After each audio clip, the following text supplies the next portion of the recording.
To MPPSC Utkarsh. Today we are going to talk about this very important topic. We are going to talk about photovoltaics as well as the world's largest floating solar power plant has been damaged by a storm, and this is something that is important from the MPPSC examination. Okay, so we are going to talk about everything today. Let's talk about the first subtopic under it, that why is it in the news? Because the world's largest floating solar plant, which is situated in Madhya Pradesh's Khandwa district, has been damaged due to a storm. And this particular dam is very important because Madhya Pradesh has a target of achieving non-renewable source energy by the year 2027. Has a specific target. We are going to talk about that as well. जो ये floating structure है, ये backwaters पे बना है Omkareshwar dam. Omkareshwar dam जो कि Narmada river पे बनाया गया है, उसी डैम पे इस particular floating solar power plant को बनाया गया है. ठीक है, और ये डिप्लॉयमेंट में जाने ही वाला था जब एक स्ट्रॉन्ग 50 किलोमीटर पर आवर का स्टॉर्म आया रिसेंटली और इसे डैमेज कर दिया.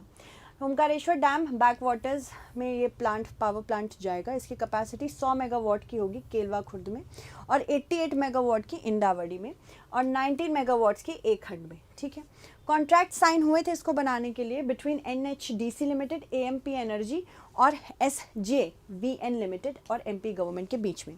ये बहुत इंपॉर्टेंट फैक्ट है क्योंकि बहुत फैक्चुअल क्वेश्चंस पूछता है MP. तो MP में अगर फैक्चुअल क्वेश्चंस को आंसर करना है तो ये सीरीज़ आपको डेली देखनी पड़ेगी. MP एम कर रहा है कि हमें 20,000 मेगावाट रिन्यूएबल एनर्जी चाहिए बाय द ईयर 2027. याद रखिएगा, very important question. Omkareshwar project ये पूरी दुनिया का largest floating solar power plant होगा. इसकी कैपेसिटी 278 मेगावाट्स होगी पहले फेज़ में, फिर धीरे धीरे फेज़ वाइज बढ़ाया जाएगा. सबसे अच्छी बात है कि इसको लगाने के लिए बस ये चाहिए ना, वाटर सरफेस चाहिए.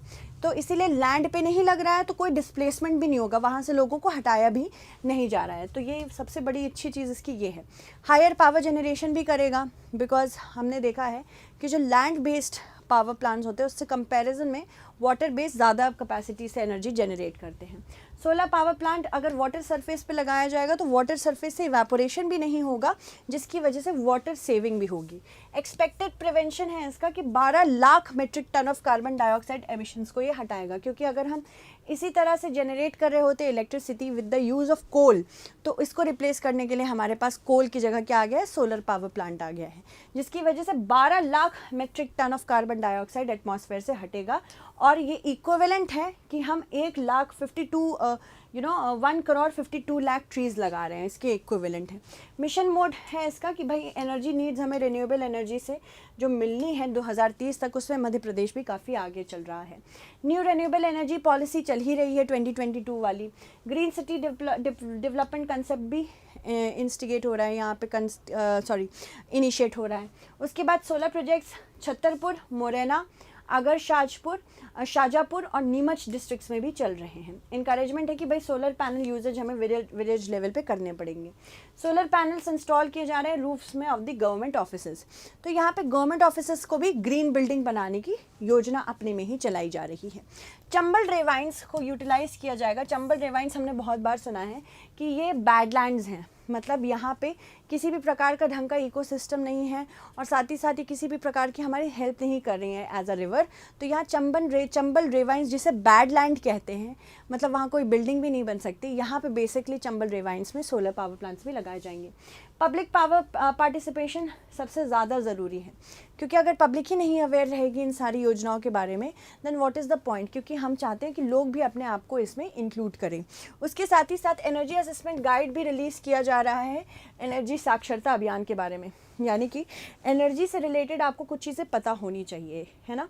But if you do not know it, how will you involve your self in that. अगर लोगों को पता ही नहीं चलेगा कि सोलर पावर प्लांट्स कितने ज़रूरी है, सोलर पैनल्स कितने ज़रूरी हैं, then they are not going to build it at their homes. तो लोगों को साक्षरता मिलेगी इस पर, तो भी बहुत हेल्प होगा. कैंपेन का एम क्या है कि मोटिवेट करना और ट्रेन करना है स्टूडेंट्स को और जनरल पब्लिक को रिस्पॉन्सिबल इलेक्ट्रिसिटी टारगेट के लिए. फ्लोटोवोल्टेक्स यानी कि फ्लोटिंग सोलर पावर प्लांट्स, ये पैनल स्ट्रक्चर्स है जिनको वाटर बॉडीज़ के ऊपर बिल्ड किया जाता है, जैसे कि लेक्स पे लगाया जाएगा, बेसिन्स पे लगाया जाएगा, रिजर्वॉयर्स पे लगाया जाएगा, सॉलिड स्ट्रक्चर पे लगाने की ज़रूरत नहीं होती है। बिगेस्ट इम्पेटस मिला है लार्ज स्केल FSPV को, जो कि लैंड स्पेस नहीं ले रहा है, एग्रीकल्चर को नुकसान नहीं कर रहा है, डेजर्ट इकोसिस्टम को नुकसान नहीं कर रहा है, तो ये सबसे अच्छी चीज़ है। भले ही, और ये भी क्योंकि ऊपर की सतह पे है तो एक्वेटिक प्लांट्स और एनिमल्स को भी उतना डिस्टर्ब नहीं करेगा। रिसेंट ईयर्स में फ्लोटिंग सोलर पावर प्लांट सबसे इंपॉर्टेंट सोलर एक्सपेंशन के पार्ट बन चुके हैं। 2020 की स्टडी आई थी the energy and resources institute की, इसने ये कहा था कि रिजर्वॉयर की अगर हम बात करें तो ये 18,000 स्क्वायर किलोमीटर पूरे इंडिया में है। अगर हम हर रिजर्वॉयर में सोलर पावर प्लांट लगाएंगे तो 280 गीगावाट सिर्फ फ्लोटिंग सोलर प्लांट से मिल जाएगा। अभी हमारे पास सिर्फ 1% of solar power installation in areas में है, वाटर में है, ठीक है।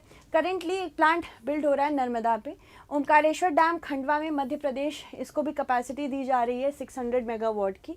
Largest water floating solar power plant बनने वाला है ये। वाटर कूलिंग इफेक्ट की वजह से ये बेटर माना जा रहा है लैंड बेस से। साथ ही साथ ये डेजर्ट इकोसिस्टम के साथ, एज मैंने बताया, कि इंटरफेयर नहीं करते, क्योंकि आपको क्या करना है, पानी की सतह पे रखना है। ये वाटर को इवेपोरेशन से भी बचाते हैं, क्योंकि सनलाइट जब पड़ेगी ही नहीं तो यहाँ पे वाटर भी इवेपोरेट नहीं होगा, जिसकी वजह से कंटिन्यूसली वाटर सेफ रहेगा।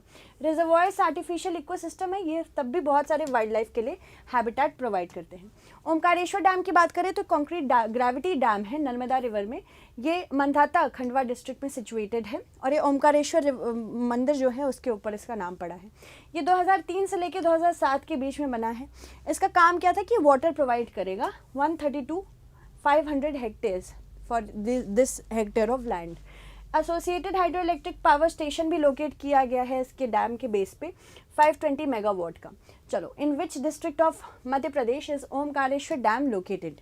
धार, भोपाल, खंडवा, इंदौर। इसका आंसर आपको मुझे कमेंट सेक्शन में बताना है, ठीक है। So I hope you found this segment interesting. Thank you so much everyone, take care.